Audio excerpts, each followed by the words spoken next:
Bonjour. Vendre un straddle est une stratégie qui paraît plutôt séduisante puisqu'on encaisse une prime et si le marché ne bouge pas trop, on encaisse le temps qui s'écoule ainsi que la baisse de la volatilité et on encaisse donc la prime. Mais si l'on regarde les statistiques sur 10 ans, la réalité peut être un petit peu plus brutale que ça. Et on va voir justement, grâce à ces statistiques, quelles sont les manières de gérer le trad, gérer la sortie, et qui peuvent nous amener, selon la façon qu'on a de le faire, à avoir des drawdowns très importants, de grosses pertes, voire être capable de justement de les limiter selon la façon qu'on va avoir justement de gérer sa sortie. Et donc, c'est la vidéo que je vous propose de découvrir aujourd'hui, c'est le straddle. Bienvenue donc sur Option Trading Tool, qui est une chaîne spécialisée dans le trading sur les options et qui a pour but de vous simplifier la vie pour le trading de ce type de produit et permettre de mettre toutes les chances de votre côté. Je suis Patrick, je suis développeur informatique et trader indépendant depuis plus de 10 ans et je me suis spécialisé dans les options. Donc ce que nous allons voir aujourd'hui, comme je vous l'ai dit, c'est le straddle. On va donc voir quel est le contexte de marché dans lequel il est le plus profitable de le mettre en œuvre. Comment est-ce qu'on le construit, les avantages, les inconvénients, et les statistiques, et la conclusion. C'est parti, regardons maintenant cette vidéo.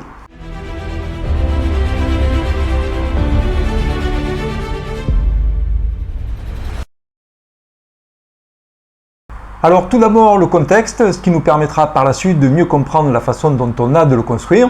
Le contexte idéal pour ce type de stratégie, dans la mesure où on vend des options et donc on va encaisser une prime, c'est de vendre la prime la plus élevée possible. Ainsi, on va mettre en œuvre ce type d'opération lorsque la volatilité implicite sera la plus élevée possible, de sorte à encaisser le maximum de primes. Ensuite, on va trader ce que on va considérer comme étant une consolidation. Donc généralement, lorsqu'il y a une hausse de la volatilité, ce qui est évidemment profitable comme on vient de le dire, généralement cette hausse de la volatilité est suivie d'une consolidation et c'est cette consolidation qui va faire que les cours vont arrêter de décaler, ce qui est évidemment un inconvénient pour ce type de stratégie parce que si les cours décalent trop et sortent des bornes, on va commencer à être perdant. Donc l'idée c'est que la hausse de la volatilité soit suivie par une consolidation de sorte à ce que les cours restent contraints entre deux bornes et ainsi nous permettent d'encaisser au fur et à mesure que le temps va s'écouler de l'argent sur les primes que nous avons vendues. Donc on monte ce type d'opération lorsque la volatilité est la plus élevée possible afin de profiter de ce qu'on appelle le mean reverting qui est donc le retour à la moyenne de la volatilité implicite qui se produit systématiquement.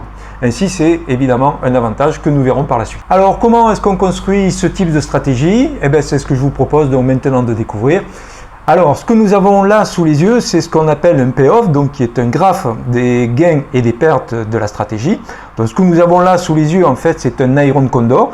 Et donc, on repart toujours de la base de la stratégie que je vous avais montée en premier, à savoir l'Iron Condor, parce que ça nous permet de voir qu'en réalité, le strangle que nous avons déjà vu et le straddle sont en fait dérivés de cette stratégie.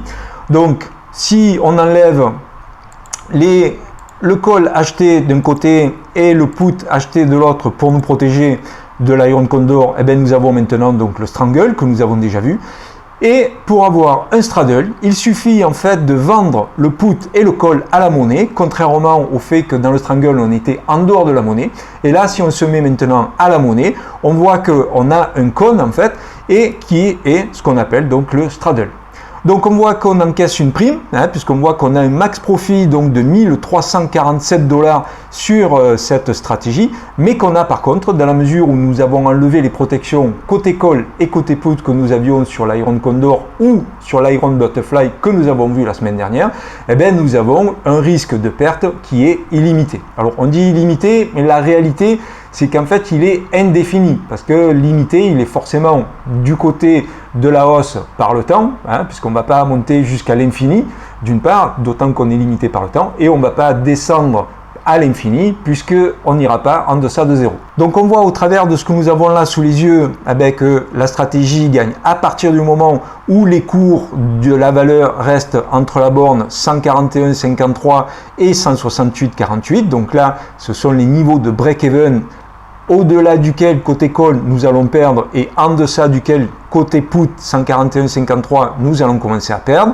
Mais entre ces deux bornes, quel que soit le niveau de cours où va terminer le sous-jacent, nous allons gagner. Et évidemment, selon qu'il sera proche ou éloigné des puts et calls que nous avons vendus, le niveau de gain sera le plus élevé. Alors les avantages et inconvénients de cette stratégie, on les a déjà un petit peu survolés. Le premier, c'est qu'on bénéficie de l'écoulement du temps.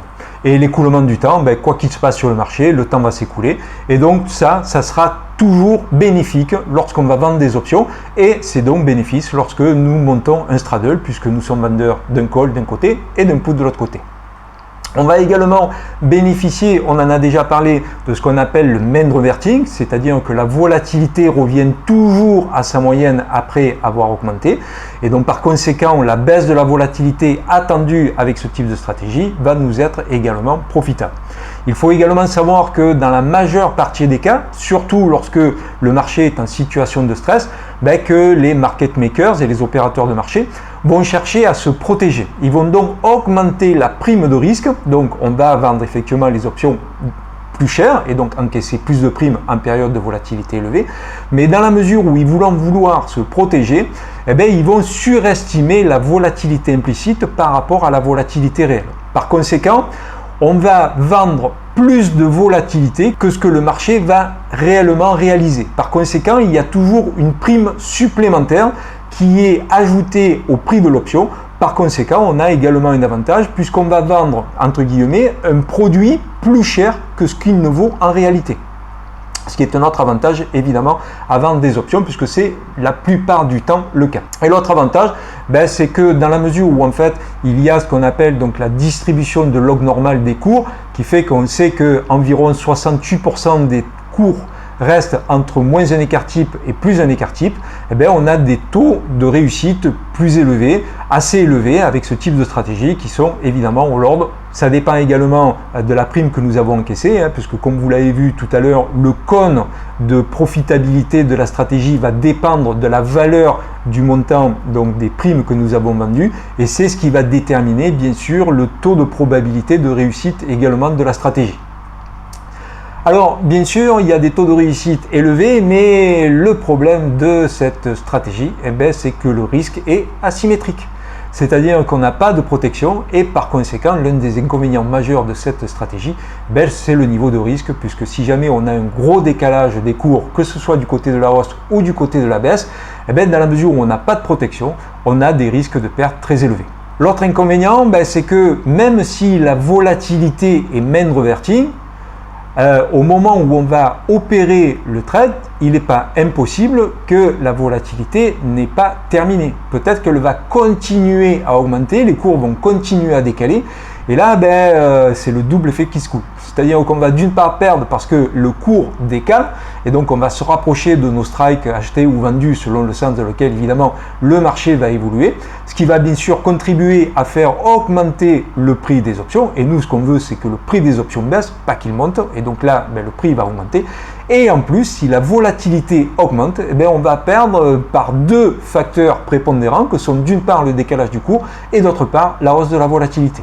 Le temps jouera par contre toujours en notre faveur, mais il ne viendra pas compenser la hausse d'une part de la volatilité et d'autre part du delta qui va être opéré donc sur le prix des options par rapport au décalage des cours. Et donc le problème majeur de cette stratégie, on vient de le voir, donc ce sont les possibilités de grosses pertes, ce qui peut à peine avec un ou deux trades parfois effacer la totalité des gains qu'on aura eu grâce justement au taux de réussite élevé, mais on va encaisser et gagner moins de primes que ce que l'on va perdre lorsque le trade va véritablement décaler dans le mauvais sens. D'où la nécessité de bien gérer ces trades, et c'est justement ce que nous allons voir maintenant au travers des statistiques. Mais avant de continuer, si vous aussi vous en avez assez de passer des heures devant les écrans à chercher quand intervenir et quoi acheter, il existe une solution. Chaque jour, vous recevez par email des opportunités de trading sur options sous forme de fiches claires et détaillées. Vous recevez la fiche, vous ouvrez votre plateforme, vous suivez les instructions, la date d'échéance, le call à acheter, le call à vendre, et c'est tout. Ces opportunités sont issues de stratégies testées sur plus de 10 ans d'historique et mises en situation réelle depuis plus de 2 ans, avec une performance cumulée de plus de 190% à ce jour. Si vous êtes intéressé, faites comme eux. Rejoignez-nous et recevez dès demain vos fiches détaillées. Faites-vous votre propre idée, le premier mois vous est offert et bénéficiez d'1 heure de formation gratuite. Le lien est en description et je vous dis à très bientôt. Alors avant de rentrer dans le vif du sujet donc des statistiques, il est évidemment important de comprendre comment et à partir de quoi elles ont été élaborées. Alors la première des choses, c'est le setup, c'est-à-dire à partir de quels critères l'ouverture du trad a été réalisée. Il n'y a pas de setup, c'est-à-dire qu'en fait, j'ouvre une opération d'un straddle. Une fois qu'il est sorti, par les différentes manières que je vais vous expliquer par la suite, au niveau de la gestion justement de sortie du trad, derrière automatiquement on ouvre un nouveau trad. Alors les trades ont été ouverts sur une DTE de 40 jours. On va évidemment un put à la monnaie et un call à la monnaie. Maintenant pour ce qui est de la gestion des sorties. Alors la première gestion de sortie qui a été faite, c'est toujours la même, c'est-à-dire on va chercher 30% du TP. Sur des stratégies du type Iron Butterfly ou Straddle, on va sortir plutôt à 30% et non pas à 50% comme le fait plutôt habituellement sur des puts crédit spread, etc. Donc la première des statistiques, c'est sortie à 30% du TP. Et sinon, on va jusqu'à l'échéance, moins 3 jours. La deuxième façon donc de gérer ce trad, toujours pareil, TP à 30%, et là par contre on sort à 21 jours. Les 21 jours, c'est pour justement éviter de s'exposer au gamma. Ensuite, la troisième manière de gérer le trad, c'est toujours pareil, TP 30%. Là par contre, on met un stop loss à 80% du max profit récolté, et on sort, sinon, à 3 jours de la DTE. La quatrième façon de gérer ce trad, toujours pareil, TP à 30%. À 21 jours, on sort dès que 10% du TP est sorti et sinon, on sort à 3 jours de la DTE. C'est parti, regardons maintenant donc les statistiques et voir ce que ça a donné sur les 10 ans de tests qui ont été réalisés. Alors pour ce qui est des valeurs, j'utilise toujours donc les mêmes valeurs. Pour les mêmes raisons, d'une part la liquidité et ainsi avoir des statistiques les plus fiables possibles et des tickers de secteurs d'activité différents de sorte à avoir des comportements de valeur différents. Alors au niveau des taux de réalisation et donc des taux de réussite, on voit quand même rapidement que la façon donc de gérer la sortie, c'est-à-dire TP 30%, sortie à 21 jours et TP à 0,1 ou alors on va jusqu'à la DTE, c'est la meilleure manière de gérer le trad. Au moins en termes en tout cas de taux de réussite, puisqu'on voit que systématiquement, ce sont les meilleurs taux de réussite et quelle que soit la valeur utilisée. Ensuite, au niveau du ROI par trade, là, le premier constat qu'on peut faire, c'est de se dire qu'il y a malgré tout certaines valeurs qui parviennent à gagner sans setup, sans filtre, etc. Et quel que soit le trade, on n'a pas filtré par la volatilité, etc. Même si il est nécessaire, compte tenu du contexte, d'ouvrir ce type de trade lorsque la volatilité est la plus élevée. Là, on n'a pas cherché à filtrer avec la volatilité. Donc, on voit que malgré tout, certaines valeurs arrivent à gagner, mais qu'une majorité d'entre elles perdent sur ce type de stratégie. Lorsqu'elle gagne, on voit que c'est toujours la même manière de gérer qui permet d'avoir les meilleurs résultats. C'est donc le TP à 30%, une sortie dès qu'un TP à 10% est atteint à partir du moment où on a atteint 21 jours donc de DTE et sinon on sort à la DTE. Et on voit que même lorsque ça perd, souvent cette manière de gérer le trad est la façon dont la perte est la moins élevée. Et par contre, quand les stratégies gagnent, c'est la façon de gérer le trad pour avoir le maximum de chances de gagner quand ça gagne et de minimiser ses pertes lorsque ça perd. Par contre, lorsqu'on regarde le max drawdown divisé par la moyenne des gains, de sorte à savoir combien gains nous encaissons par rapport au maximum de pertes que nous sommes en mesure d'avoir sur la stratégie, ce qui nous permet d'avoir un rapport gain-risque, on va dire, d'une certaine manière, on voit que c'est toujours cette façon-là de gérer, à savoir donc toujours les TP 30%, 10% à partir de 21 jours, etc., qui est en fait la pire. Alors on peut le comprendre parce que dans la mesure où on ne va avoir que 10% du TP à partir des 21 jours, alors que dans d'autres cas de sortie, on peut avoir atteint les 30%, et puisque les autres ne gèrent pas ce type de choses, donc on ne prend pas que 10% sur les autres manières de gérer. Donc on peut avoir une logique là-dedans de se dire qu'effectivement par rapport au max drawdown, dans la mesure où on sort avec que 10% de gains, la moyenne des gains étant plus petite, effectivement, le rapport de ce que nous gagnons par rapport au risque que nous prenons, c'est le pire rapport que nous avons avec cette manière de gérer le risque. Donc on voit que les choses peuvent pas être contradictoires, mais en tout cas contre-intuitives et peuvent nous amener à avoir une attention particulière, même si en termes de taux de réussite et en termes de gain, c'était la façon de gérer le trad qui nous paraissait être la plus efficace. Voilà donc ce qu'on pouvait dire sur le straddle. J'espère bien sûr que cette vidéo vous aura permis d'en connaître plus sur la meilleure manière de gérer la sortie du trad, puisque c'est évidemment dans le cadre de ce type de stratégie, lorsqu'on vend des options, ça n'est pas l'entrée qui est la plus prépondérante, à la condition évidemment de respecter le contexte de marché qui est une volatilité la plus élevée possible pour avoir le maximum de primes encaissées. Mais c'est à la sortie véritablement la façon qu'on va avoir de gérer le trad qui va faire toute la différence. Et d'où le fait important d'avoir des statistiques afin de connaître statistiquement quelle est la meilleure manière de gérer la sortie de vos trades. Alors vous avez vous peut-être de votre côté une manière différente de gérer le trad de celles que je viens d'énumérer, parce qu'évidemment celles que j'ai utilisées ne sont pas exhaustives, j'ai pris celle-là. Ça sera intéressant de faire des statistiques par la suite et que je ferai où là on va gérer l'entrée par rapport à la volatilité et non pas de manière totalement aléatoire comme ça a été fait avec les statistiques ici. Mais ici, le but c'était d'avoir un maximum de données parce que bien sûr, si on filtre par la volatilité, on va avoir moins de trades et donc les statistiques vont être, je dirais, moins prépondérantes d'une certaine manière, même si ça n'enlève pas à la pertinence compte tenu du fait qu'on va avoir des conditions d'ouverture de trade plus pertinentes que celles que nous avons ici, puisque les conditions ici ne sont pas les plus pertinentes pour ce type de stratégie.